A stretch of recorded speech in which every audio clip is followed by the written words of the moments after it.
اعوذ باللہ من الشیطان الرجیم بسم اللہ الرحمن الرحیم یا اہل الکتاب قد جاءکم رسولنا یبین لکم کثیرا مما کنتم تخفون من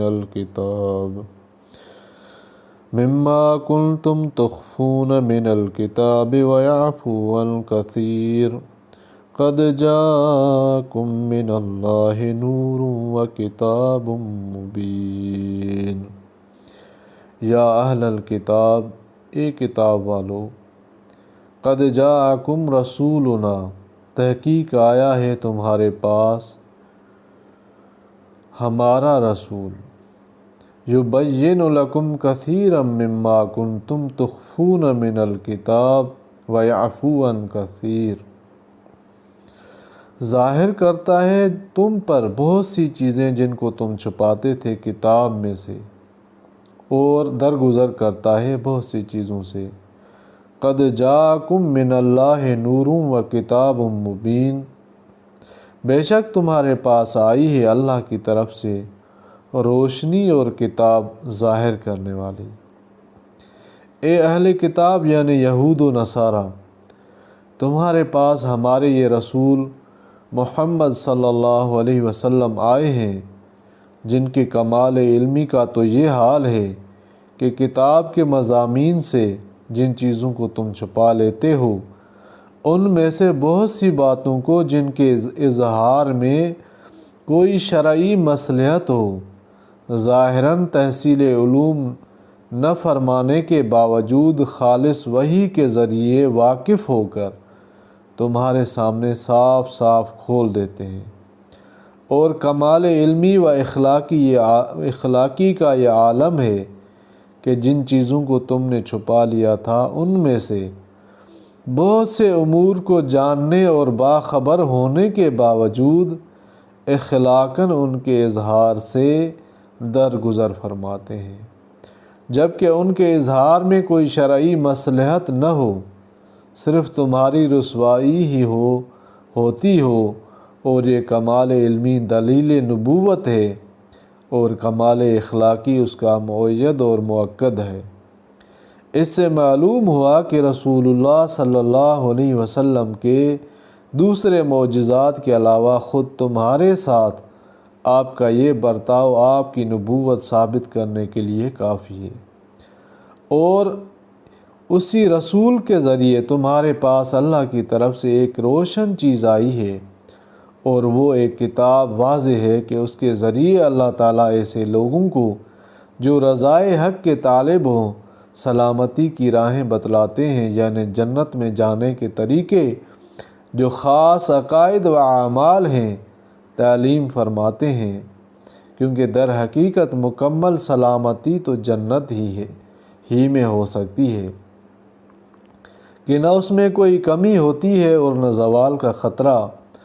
اور ان کو اپنی توفیق سے کفر و معصیت کی تاریکیوں سے نکال کر ایمان و اطاعت کے نور کی طرف لے آتے ہیں، اور ان کو ہمیشہ راہ راست پر قائم رکھتے ہیں۔ بلا شبہ وہ لوگ کافر ہیں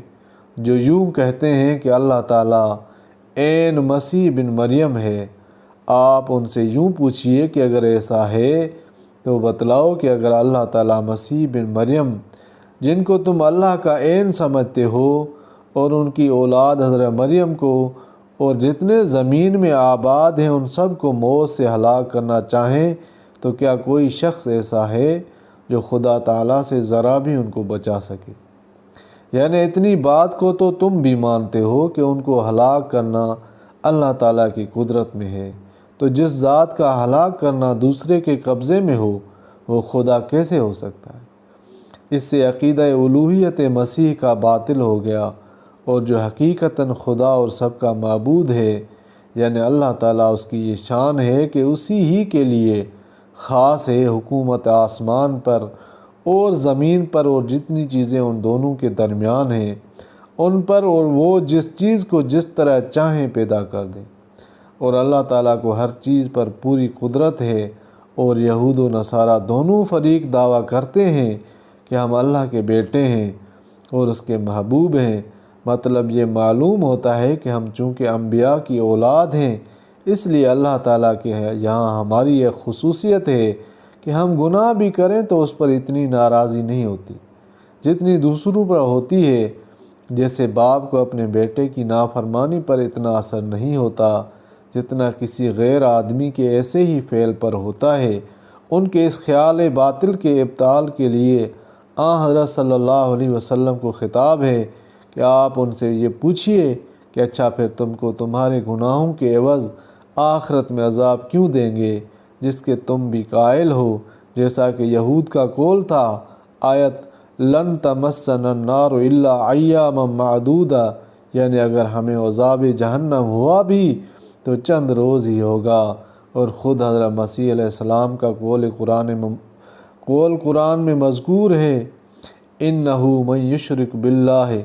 فقد حرم اللہ علیہ الجنہ، یعنی جس شخص نے اللہ کے ساتھ کسی کو شریک ٹھہرایا تو اللہ تعالیٰ اس پر جنت حرام کر دیتے ہیں، جو بے وجہ التزام کے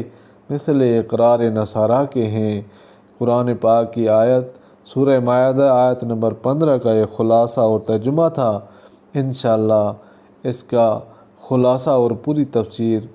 کل میں دوسرے لیکچر میں بیان کروں گا۔ اللہ تعالیٰ عمل کی توفیق عطا فرمائے، آمین یا رب العالمین۔